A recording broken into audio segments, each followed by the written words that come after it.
Welcome to This Explainer. Today, we're exploring a deeply practical path to inner freedom, heavily drawn from the teachings of Xu Feng. If you've ever felt this persistent, buzzing inner restlessness, even when your life looks pretty amazing on paper, well, you're definitely in the right place. We're going to break down exactly where that noise comes from, and more importantly, how to actually quiet it down. So let's just dive right into this. I want to start by validating a profoundly frustrating feeling. You absolutely know the one. It's lying awake at 2 a.m., your mind racing with looping worries, endless planning, or maybe replaying some old argument like a broken record. It's this vague but totally relentless sense that something is just slightly off, despite the fact that by any reasonable measure, you've built a really good life. You have to ask yourself, why is that noise still there? And let's be real, you've probably tried to fix it. We all have. You bought the best-selling self-help books, you downloaded all the premium meditation apps, you did the breathing exercises. And hey, maybe it actually worked for, 10 minutes? But trying to push that noise aside with external fixes and digital tools, it just never seems to last. The second you put your phone down, that restless energy just rushes right back in. You might have even gone for the big swings. You booked that incredibly expensive tropical vacation, or maybe you bought a whole jungle of houseplants hoping to turn your apartment into some sort of Zen sanctuary. But changing your physical environment doesn't stop the noise. Why? Well, because the noise isn't coming from the outside. You essentially just packed your restless mind right into your suitcase and brought it along with you to the beach. All right, let's get into section 1. Irritability is slow poison. Think about that very familiar low-grade irritability, like when you're stuck behind a slow driver. Xu Feng writes, anger is the source of all illness. It is giving yourself slow poison. And guys, this is not just a pretty poetic metaphor. Chronic stress and anger literally suppress your immune system. They elevate your cortisol levels. This daily simmering irritation is a physiological event. We are, quite literally, slowly doing harm to our own bodies. And notice how that irritability isn't actually caused by the event itself. Picture two different people sitting in the exact same traffic jam. One person is mildly annoyed, sure, but they turn up the radio and forget about it in 2 minutes. The other person, they are seething for an hour, gripping the steering wheel and carrying tension in their jaw for the rest of the night. The traffic jam was entirely neutral. The suffering was 100% dictated by the inner condition of the mind experiencing it. Which brings us perfectly to section 2, your inner garden. To really understand our inner condition, Xu Feng uses this absolutely brilliant metaphor. He says your inner life is like a garden. Sure, it grows beautiful flowers, but if you leave it unattended, it's going to get choked out by invasive weeds. He identifies these as the 18 roots of suffering, and you'll definitely recognize the major culprits, hoarding space in a distracted mind. We're talking about comparison, the desperate need to win, constant complaint, greed, and laziness. These weeds, they don't blow in from the outside world.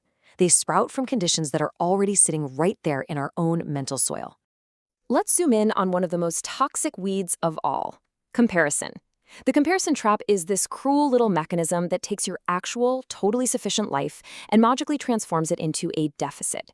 You might be perfectly happy with your home or your job, right up until the exact moment you see someone else's. Suddenly, enough feels like lacking.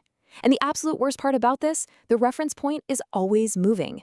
There's literally always going to be someone with a little bit more. Xu Feng points out something so simple but profound about nature. A tiny blade of grass doesn't look up at a massive oak tree and feel bad about itself, right? It just lives fully within its own nature. Notice the stark difference between these two mentalities. Genuine aspiration, that expands you. It's this healthy desire to build your work and grow. But comparison, that contracts you. It's the intensely anxious, uniquely pointless act of measuring your own behind-the-scenes reality against someone else's highlight reel. Okay, another really sneaky, invisible weed is arrogance. Now, most of us don't walk around thinking we're arrogant. We're like, no, I just have very high standards, or I just have strong opinions. But arrogance here isn't defined as confidence. It's defined as a brittle, fragile need to never be wrong and never be questioned. It acts like a giant invisible wall around you. It's this exhausting, anxious rigidity that entirely prevents you from resting, from learning anything new, or from genuinely connecting with other people.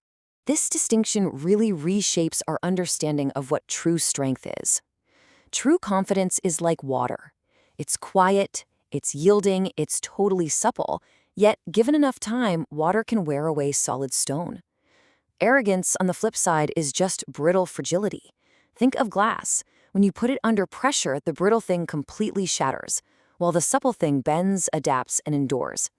Closed, arrogant minds are slowly but surely diminished by their own hardness. Now, let's consider possession. Shufeng notes this is one of the most counterintuitive traps we fall into. From day one, we're taught that accumulating things, status, money, property, is what will finally make us feel secure. But just watch what actually happens in reality. The more stuff we accumulate, the louder our fear of losing that stuff becomes. The burden of possession isn't about the objects, it's a psychological posture of grasping. It's measuring our actual safety by what we can hoard. Now, to be clear, by letting go of this grasping posture, the teaching isn't telling us to go take a vow of poverty and throw all our furniture out the window. Not at all. It's actually about relaxing the chronic, low-level vigilance and anxiety that gets tied up in owning things. When you relax that tight mental grip, your attention is suddenly freed up. You shift from this exhausting state of anxious protection into a relaxed freedom where you can actually receive and fully enjoy whatever arrives in your life. All right, let's move into section 3, toward the interior.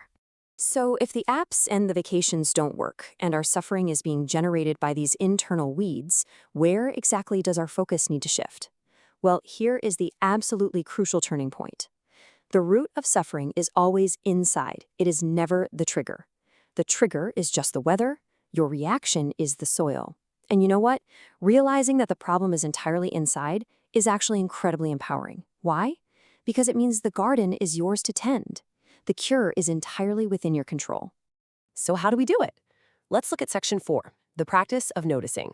How do we actually pull these weeds out? Well, we don't fire up a mental lawnmower. We use a really gentle daily practice. Here's how it works. Step 1, the trigger arrives. Someone cuts you off in traffic. Step 2, you just notice it without judging yourself. You literally just say in your head, okay, this is irritability. You don't even have to fix the feeling right then and there. Step 3, simply by noticing it, you widen the gap between the stimulus and your reaction. Over time, that tiny gap grows. The weed gets recognized before it can fully bloom and totally hijack your Tuesday.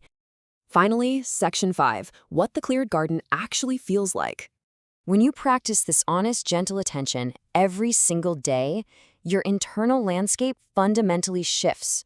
Look, difficulties are still going to arrive. That's just life. But they start to land differently. You develop this profound steadiness. It's kind of like a deep lake. The surface might get a little choppy in the wind, but the depths remain totally still.